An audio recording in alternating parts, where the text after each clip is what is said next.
नमस्कार मित्रों, मैं SV भारद्वाज आपका दिल से अभिनंदन करता हूं। जैसा कि इस टाइटल को देख रहे हैं, देवगुरु बृहस्पति, शनि और केतु की मुख्य रूप से बात करेंगे।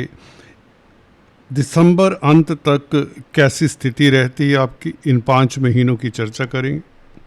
दोस्तों, जो परिवर्तन हो रहे हैं या हो चुके हैं, बल्कि जो होने जा रहे हैं 1 अगस्त से, पहले उनकी बात कर लें। अगस्त के महीने में काफ़ी हलचल मचने वाली है। देखिए, 27 जुलाई को शुरुआत में ही, अभी अगस्त की शुरुआत नहीं होती, 27 जुलाई को शनि वक्री होने जा रहे हैं। बहुत बड़ी घटना है इस साल की। और शनि का संबंध गुरु के साथ भी रहेगा। गुरु की दृष्टि है नवम शनि के ऊपर, परंतु गुरु आपको बता दें अस्त चले आ रहे हैं, जो कि 12 अगस्त तक अस्त रहेंगे। बुध अस्त भी चले आ रहे हैं और वक्री भी है। चलिए, बुध आपके लिए बहुत अच्छा समाचार ला रहे हैं, क्योंकि कल ही 24 तारीख को मार्गी हो जाएंगे। ये राजयोग कारक हैं और अपनी स्ट्रेंथ बढ़ाकर ये आपके राजयोग में वृद्धि करने वाले हैं। भद्र महापुरुष राजयोग का फल आपको देखने को मिलेगा। उसके प्रभाव अभी बताते हैं।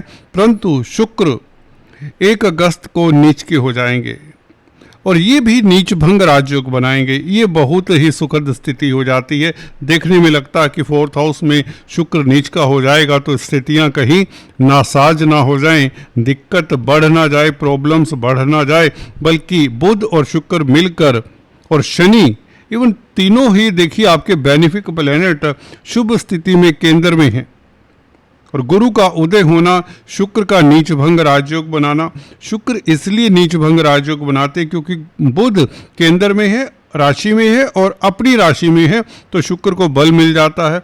दूसरे शुक्र दोस्तों यहाँ पर 4th हाउस में दिग्बली होते हैं, तो इसलिए भी बलयुक्त हो जाते हैं, स्ट्रोंग हो जाते हैं शुक्र। तो शुक्र पंचम भाव के सुखद फल देंगे ही देंगे। और वैसे ही प्यार मोहब्बत भौतिक पदार्थों के कारक हैं, तो भौतिक सुख बढ़ेंगे आपके। लव लाइफ के कारक हैं, लव लाइफ आपका बेहतर होगा।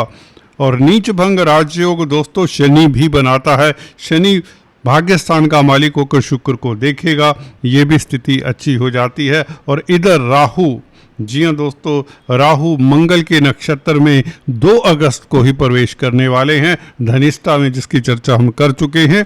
इसकी चर्चा विस्तार से फिर से नहीं करेंगे। अभी इतना बता दें कि राहु मंगल के साथ संबंध तो नहीं बनाएंगे, मंगल के साथ युति नहीं बनाने वाले।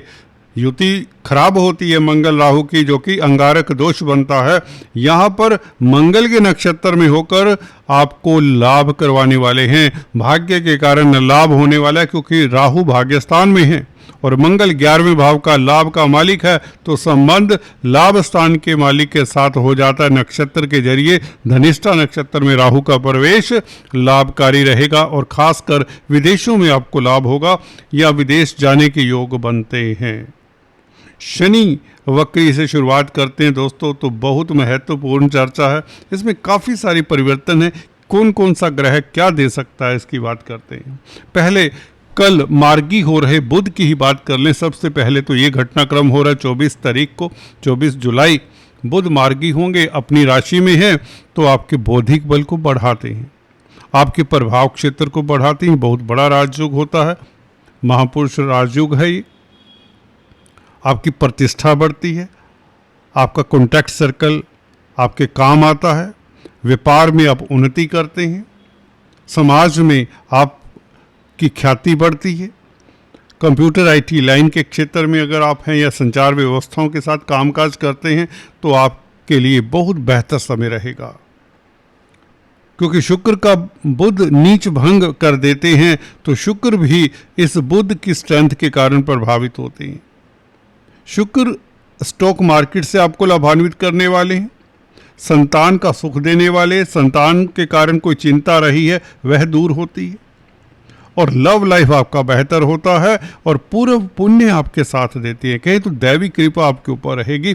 शनि से भी प्रभावित है क्योंकि शुक्र और शनि पंचम भाव के मालिक को देखें, शुक्र पंचम भाव के मालिक है और शनि खुद भाग्यस्थान के मालिक है, तो नव पंचम योग हो जाता है।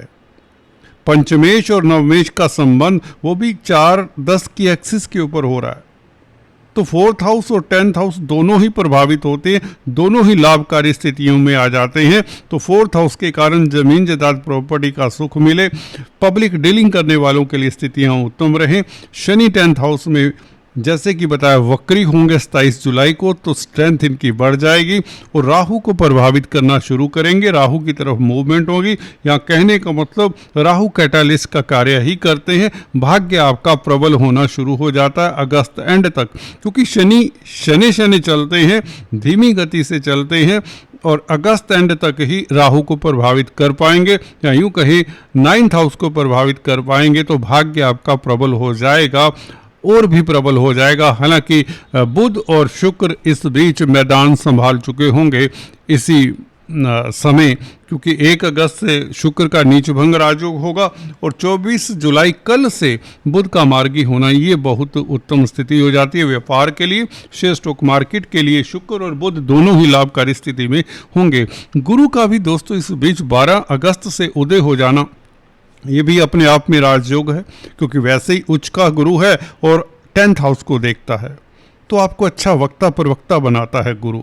आपका विजन क्लियर होता है, आपके कॉन्फिडेंस में वृद्धि होती है, आपकी स्पीच प्रभावशाली हो जाती है। बुध भी यही कहता है। बुध 5 तारीख तक यहाँ पर रहेंगे, आपके लगन में रहेंगे, आपकी राशि में रहेंगे, आपके कॉन्फिडेंस को, आपके कम्युनिकेशन स्किल को बढ़ाता है बुध। आपकी कम्युनिकेशन एबिलिटी के कारण आपको कई तरह के लाभ होते हैं। हो सकता है कोई बड़ी डील, व्यापारिक डील आपके हाथ में आ जाए, कोई कमीशन के कामकाज में आपको सफलता ये बुध ग्रह देने वाला है। किसी ना किसी तरह का प्रभाव क्षेत्र आपका बढ़ने वाला है, आपका कॉन्टैक्ट सर्कल आपके काम आने वाला है। आपकी तर्क शक्ति का जवाब नहीं होगा बुध के कारण, और गुरु के कारण आपका विजन क्लियर होगा 12 अगस्त से, क्योंकि गुरु भी उदय हो जाएंगे जो कि अभी अस्त हैं, और गुरु उदय होकर शनि को प्रभावित करेंगे। तो शनि तो वैसे ही 9th हाउस के मालिक हैं। 10th हाउस का मालिक स्ट्रोंग होकर उदय होकर 9th हाउस के मालिक के साथ संबंध बनाएगा, तो आपके कैरियर में जो गतिरोध आ रहे हैं, कामकाज में जो गतिरोध आ रहे हैं, वह दूर होते हैं। आपकी प्रतिष्ठा बढ़ती है, किसी तरह के कामकाज को लेकर भय चिंता है वह दूर होती है। गुरु की दृष्टि 6ठे भाव के ऊपर है, जो कोर्ट कचहरी में आपके लिए बहुत सुखद परिवर्तन लाती है, कर्जे से निजात दिलाती है गुरु की ये दृष्टि, जैसे ही गुरु अगस्त के महीने में उदय होते हैं। राहु के कारण आपको विदेशों में सफलता मिल जाती है, विदेशी कामकाज में आप कमाल करने वाले हैं, और कहीं ना कहीं राहु विदेश यात्रा के लिए भी बहुत सहायक होंगे। केतु की बात करें, केतु आपके लिए बहुत सहायक रहेंगे। 3rd हाउस में केतु पराक्रम बढ़ाने वाले हैं, आपकी इंट्यूशन इस अवधि में काम करेगी, क्योंकि 3rd हाउस बुध का भी भाव है और बुध लगन में होगा। जी हाँ, लगन में बुध हो और बुध के भाव में केतु हो तो आपकी इंट्यूशन पावर बढ़ती है और आपका कॉन्टैक्ट सर्कल, मित्रगण आपके काम आते हैं। जिंदगी में जो परिवर्तन आप देखने जा रहे हैं वह सुखद होंगे। चैलेंजेस को, परिवर्तन को बहुत आसानी से हैंडल करने वाले होंगे और आप तरक्की की ओर बढ़ते चले जाएंगे। शुक्र का प्रभाव शनि के ऊपर इसको स्टैंप लगाता है, क्योंकि शुक्र पंचमेश होकर 9th हाउस के मालिक को देखता है, जो कि 10th हाउस में बैठा है, और 10th हाउस का मालिक भी 10th हाउस को देखता है। बहुत बड़ी बात है। शुक्र पंचमेश होकर नीच भंग प्राप्त करके, दिग्बल प्राप्त करके शनि को देखता है, जो कि भाग्यस्थान के मालिक हैं, और गुरु भी भाग्यस्थान के मालिक को 10th हाउस में देखते हैं। गुरु खुद 10th हाउस के मालिक हैं, तो 10th हाउस के ऊपर पंचमेश शुक्र का प्रभाव, शनि नवमेश का प्रभाव, दशमेश गुरु का प्रभाव, तो कैरियर में एक हलचल रहेगी, तरक्की के प्रबल योग, उच्च पद मिलने के योग, नौकरी में सफलता के योग, व्यापार में सफलता के योग, प्रतिष्ठा बढ़ने के योग, स्टेटस बढ़ने के योग बन जाते हैं। ये शुक्र आपके भौतिक सुख तो बढ़ाता है, आपको मान सम्मान भी देने वाला है और प्यार मोहब्बत की ज़िंदगी आपकी बेहतर होने वाली है। दाम्पत्य जीवन खास रूप से अच्छा रहने वाला है। हालांकि भागीदारी में जो कामकाज करते हैं थोड़ा सा सतर्क करके चलें, क्योंकि डिप्लोमेसी का ज़माना है। इस अवधि में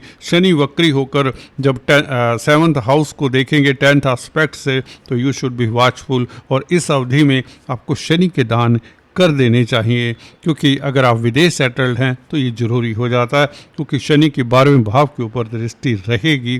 तो दिसंबर तक, 31 दिसंबर तक things will be just better for you, बल्कि much better for you because of गुरु के कारण, शुक्र के कारण और राहु के कारण। जी हाँ दोस्तों, ये ग्रह आपके लिए मील का पत्थर साबित होने वाले हैं। खासकर गुरु आपकी स्पीच को बेहतर करते हैं, आपके विजन को बेहतर करते हैं, स्पीच के भाव में हैं, विजनरी बनाते हैं, अच्छा वक्ता प्रवक्ता बनाते हैं, भाग्य स्थान के मालिक के साथ संबंध बनाते तो आपको भाग्यशाली बना देते हैं, क्योंकि उदय हो जाएंगे अगस्त से लेकर पर्यंत दिसंबर तक। गुरु के कारण धन की कमी तो ना होगी। परिवार में मांगलिक कार्य के योग बनाते हैं, सिंगल्स की मैरिज के योग भी बना देते हैं।